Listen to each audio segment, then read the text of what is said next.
Hello दोस्तों, स्वागत है आप सबका राज ऑल अबाउट स्टडी के यूट्यूब चैनल में। दोस्तों ये क्लास 9th केमिस्ट्री का पार्ट 2 है दोस्तों। जो पहला चैप्टर दोस्तों कल मैंने पढ़ाया था हमारे आसपास के पदार्थ, जो मैंने हमारे आसपास के पदार्थ पढ़ाया था उसका ये पार्ट 2 है।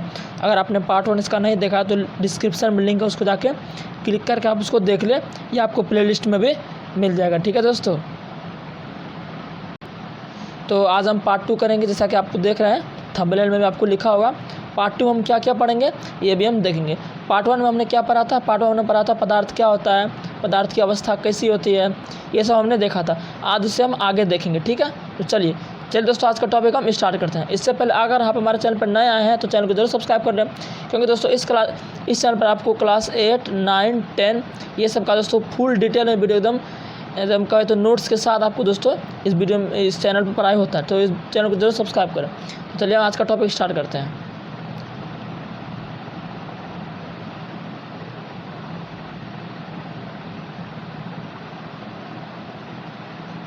तो दोस्तों आज का टॉपिक जो पहला हमारा है वो है द्रव का जमना। क्या दोस्तों? वो है द्रव का जमना। देखिए द्रव कैसे जमता है इसको सबसे पहले आज देखेंगे। कॉपी में आप हेडिंग डालिए द्रव का जमना। देखिए आपके साथ एग्जाम्पल दोस्तों मैंने बहुत अच्छा लिया ताकि आपको अच्छे से समझ में आए। ठीक है, देखिए द्रव कैसे जमता है। जब हम किसी द्रव पदार्थ को परिवर्तन करके ठोस पदार्थ का रूप देते हैं तो द्रव का जमना कहलाता है। यानी कि दोस्तों इसका इंग्लिश होगा फ्रीजिंग ऑफ लिक्विड। क्या? Freezing of liquid. Freezing of liquid का प्रक्रिया कैसे होता है, यही ये टॉपिक हमारा उसी के बारे में। ठीक है, तो अलग समझ में आया बात? चलिए फ्रीजिंग ऑफ लिक्विड हम देख रहे हैं। तो चलिए, तो क्या देखा आपने? जब हम किसी द्रव पदार्थ को परिवर्तन करके ठोस पदार्थ का रूप देते हैं तो द्रव का जमना कहलाता है। देखिए जैसे कि आप यहाँ देख सकते हैं ये लिक्विड है। ये दोस्तों क्या है? लिक्विड है। अब जब इसको हम फ्रिज में रख दिए, जब हम फ्रिज में रख दिए तो ये क्या बन गया? बर्फ़ बन गया। यहाँ देख सकते हैं आप, ये क्या बन गया? बर्फ़ बन गया। तो ये हमारा क्या कहलाया? द्रव का जमना कहलाया। ठीक है, और भी आपके एग्जांपल है, और भी आप एग्जांपल देख सकते हैं। जैसे देखिए आपका ये दूध है। जब दूध को हम फ्रिज में गैलन में करके या डब्बा में करके रखते हैं तो कुछ समय बाद देखते हैं 3, 4 या 5 घंटे बाद तो ये बर्फ़ में चेंज होता है। देखिए ये दूध बर्फ़ जैसा है। अगर आप फिर इस बर्फ़ को टेम्परेचर दोगे तो फिर ये दूध बन जाएगा। ठीक है, तो द्रव का जमना बेसिकली ये होता है। किसी द्रव पदार्थ को आप जमा देंगे तो द्रव का जमना कहलाता है। सिंपल सी बात है, तो वो अपना ठोस रूप ले लेता है। ठीक है, तो द्रव का जमना यही कहलाता है। ठीक है, तो आई थिंक ये टॉपिक आपको समझ में आया होगा। ठीक है, चलिए तो आगे देखते हैं आगे कौन सा टॉपिक इसमें पढ़ना है। तो आगे जो टॉपिक हमारा दोस्तों वो है इवेपोरेशन, जिसे हम वाष्पन कहते हैं। जिसे हम दोस्तों क्या कहते हैं? वाष्पन कहते हैं। आप इसे कॉपी में अच्छे से नोट्स भी बना सकते हैं। ठीक है दोस्तों, आप इसे कॉपी में अच्छे से नोट्स बना सकते हैं। इवेपोरेशन क्या होता है इसके बारे में से वाष्पन जिसको बोलते हैं। कहीं कहीं आपको वाष्प भी मिलेगा, कहीं कहीं आपको वाष्प लिखा हुआ मिलेगा। ठीक है, तो वाष्प वाष्पन एक ही है। तो इवेपोरेशन के बारे में समझते हैं, इवेपोरेशन क्या होता है। ठीक है, चलिए इवेपोरेशन के बारे में हम समझते हैं अच्छे तरीके से। चलिए सबसे पहले डेफिनेशन देखिए इसका क्या लिखा हुआ है। डेफिनेशन दोस्तों इसका है किसी भी तापमान पर द्रव का गैस में परिवर्तित होना ही वाष्पन कहलाता है। किसी भी तापमान पर द्रव का गैस में परिवर्तन होना ही वाष्पन कहलाता है। यानी कि दोस्तों कोई भी द्रव ले लो, जैसे पानी हो गया, दूध हो गया, जितने भी द्रव आपके हो सकते हैं वो गैस रूप में परिवर्तित हो जाएगा, उसको हम क्या कहेंगे? इवेपोरेशन कहेंगे। सिंपल सा डिफिनेशन यही हमारा तो कह रहा है किसी भी तापमान एनी टेम्परेचर, लेकिन उसका बॉइलिंग पॉइंट नहीं होना चाहिए। लेकिन उसका देखिए यहाँ क्या बोला है? किसी भी तापमान पर। लेकिन ये तापमान कौन सा? ये कौन सा तापमान? ये आपका एटमॉस्फेयर का तापमान होना चाहिए। ये आपका एटमॉस्फेयर का तापमान होना चाहिए, ना कि आप अलग से हीट दे दो। समझे? उसका क्वथनांक नहीं होना चाहिए, मतलब क्वथनांक से कम ही होना चाहिए। जैसे जल का क्वथनांक होता है 100 डिग्री सेल्सियस।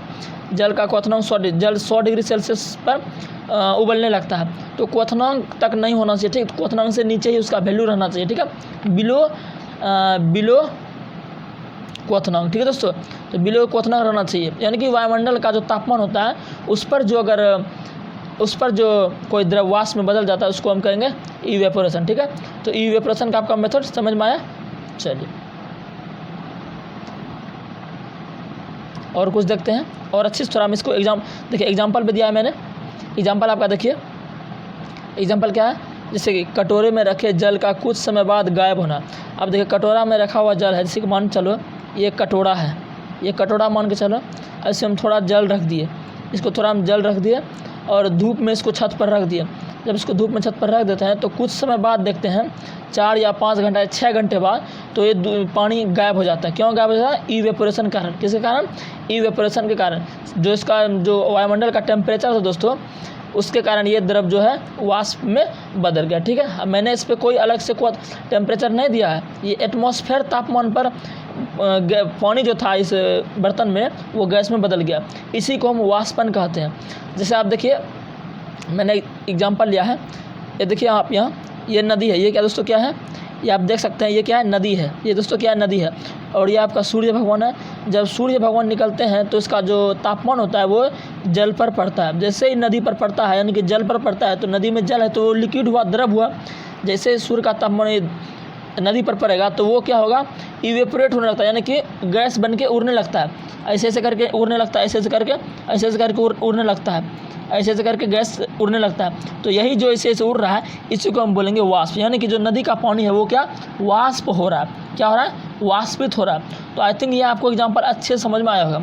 उसी तरह दूसरा एग्जांपल देखिए आप, ये जो आप कपड़ा देख रहे हैं सूखते हुए धूप में, क्यों सूखता है? इवेपोरेशन के कारण सूखता है। क्यों सूखता है? इवेपोरेशन के कारण। ठीक है, कपड़े का धूप में सूखना, अगर आपको कोई पूछ दे एग्जाम में, या कोई भी पूछ दे एग्जाम में पूछ दे कपड़े का सूखना कौन किसका उदाहरण है, तो इवेपोरेशन का उदाहरण है। ठीक है दोस्तों, चलिए तो चलिए और कुछ हम देखते हैं इवेपोरेशन के बारे में। चलिए इवेपोरेशन को देखिए दोस्तों, इवेपोरेशन को और कुछ इवेपोरेशन के बारे में कुछ और इम्पोर्टेंट देखते हैं हम पॉइंट। वाष्पन यानी कि इवेपोरेशन को प्रभावित करने वाले कारक, मतलब को इवेपोरेशन को कौन कौन इफेक्टेड कर सकते हैं। तो देखिए मैंने ये भी लिख रखा है, आपको भी अच्छे से नोट कर ले। तो देखिए वाष्पन को प्रभावित करने वाले 5 कारक हैं। कितने कारक है? 5 कारक। पहला दोस्तों क्या है? द्रव की प्रकृति, द्रव की प्रकृति, और दूसरा है द्रव का ताप, और तीसरा है द्रव का पृष्ठ क्षेत्रफल, और चौथा हवा का वेग, और 5वां है आर्द्रता यानी नमी या ह्यूमिडिटी। तो चलिए हम सबसे पहले जानते हैं कि द्रव की प्रकृति क्या इफेक्ट पड़ती, द्रव की प्रकृति क्या प्रभावित करती है वाष्पन को। देखिए द्रव की प्रकृति, अब देखिए जैसे द्रव दोस्तों ईथर होता है। ईथर भी क्या है? द्रव। ईथर भी क्या है? द्रव है। तो ईथर दोस्तों कम ताप पर ही उबलने लगता है और जल अधिक ताप पर उबलने लगता है। ठीक है, तो द्रव की प्रकृति यही हुआ जो कम ताप पर उबले। और दूसरा देखिए, दूसरा आपका द्रव का ताप। दूसरा दोस्तों क्या है? द्रव का ताप, मतलब कि अगर आप द्रव का ताप मतलब क्या हुआ अच्छे समझे। द्रव का ताप मतलब क्या हुआ, जैसे आप ये ले लो, ये आपका बीकर है, ठीक, या कोई भी बर्तन मान लो, इसमें जब पानी रखें हम, जब इसमें हम हीट देंगे यानी कि टेम्परेचर देंगे तो ये जो वाष्पन बहुत तेज़ी से होगा। वाष्पन दोस्तों क्या, गैस बहुत तेज़ी से निकलेगा। अब जैसे चाय बनाते हैं तो चाय को ज़्यादा हीट करते हैं तो, या पानी को ही, तो वो क्या होता है, ज़्यादा वाष्प गैस निकलने लगता है, यानी कि ज़्यादा वाष्प होता है। तो इसके हम इसलिए कह सकते हैं कि अगर हम टेम्परेचर को बढ़ाएंगे तो हमारा वाष्प तेज़ी से होगा। आया समझ में? चलिए आगे देखिए, अगला पॉइंट है आपका द्रव का पृष्ठ क्षेत्रफल। अब देखिए द्रव का पृष्ठ क्षेत्रफल, सरफेस एरिया ऑफ लिक्विड, इसका मतलब क्या हुआ। देखिए अगर आप कपड़े को सुखाते हैं धूप में, ध्यान से समझिएगा, बहुत इंपॉर्टेंट पॉइंट है। द्रव का पृष्ठ क्षेत्रफल क्या, आपको कोई पूछ दे द्रव का पृष्ठ क्षेत्रफल का मतलब क्या होता है। अगर आप कपड़े को धूप में सुखा, जैसे अब देखिए मैंने एग्जांपल लिया था इधर, देखिए यहाँ पर जो कपड़ा सूख रहा है, ये जो कपड़ा सूख रहा है दोस्तों, ये कपड़ा क्यों सूख रहा है, देखिए ये कपड़ा जो पूरा फैला हुआ है, इसका पृष्ठ क्षेत्रफल जो है, ये कपड़ा अच्छी तरह से यहाँ से यहाँ तक फैला हुआ है, यहाँ से यहाँ तक फैला हुआ है जब ये सूख रहा है। तो इसका मतलब आप कह सकते हैं कि पृष्ठ क्षेत्रफल जितना ज़्यादा होगा वाष्पन उतना तेज़ होगा। अगर आप कपड़े को ऐसे मुरझा के रख देते हैं, ऐसे मुरझा के रख देते, पूरा फैलाते नहीं, तो क्या ये जल्दी सूखता? नहीं सूखता, क्योंकि इसका पृष्ठ क्षेत्रफल कम हो जाता। इसलिए आप कह सकते हैं अगर पृष्ठ क्षेत्रफल ज़्यादा होगा तो वाष्पन की क्रिया तेज़ी से होगी, यानी कि इवेपोरेशन की क्रिया तेज़ी से होगी। तो ये वाला समझ में आया आपको कि टेम्परेचर जो क्या प्रभाव पड़ता है इवेपोरेशन पर। ठीक है, तो समझ में आया आपको। और आगे देखिए, अगला पॉइंट क्या था, हवा का वेग। हवा का, ये भी सिंपल है, हवा का यानी velocity of air. Velocity of air क्या होगा, अगर आप जैसे कपड़ा सुखा रहे हैं छत पे, अगर कोई भी चीज़ सुखा रहे हैं, अगर हवा तेज़ है, अगर हवा की वेलोसिटी काफ़ी तेज़ है तो इवेपोरेशन भी जल्दी होगा। अगर कभी कभी धूप नहीं रहता है, हम ठंडे मौसम में कपड़ा सुखाते हैं तो वो हवा अगर चलता है तो कपड़ा जल्दी सूख जाता है, क्योंकि उस हवा का वेग काफ़ी तेज़ होता है। हवा का वेग क्या होता है, काफ़ी तेज़ होता है, इसलिए इवेपोरेशन की क्रिया बहुत तेज़ होती है। तो आप ये भी कह सकते हैं अगर हवा का वेग अधिक है तो वाष्पन बहुत तेज़ से होगा। जैसे कि टेम्परेचर में भी वही था, अगर ताप अधिक है तो वाष्पन भी तेज़ी से होगा, पृष्ठ क्षेत्रफल अधिक है तो वाष्पन भी तेज़ होगा, अगर हवा का वेग अधिक है तो फिर भी वाष्पन तेज़ होगा।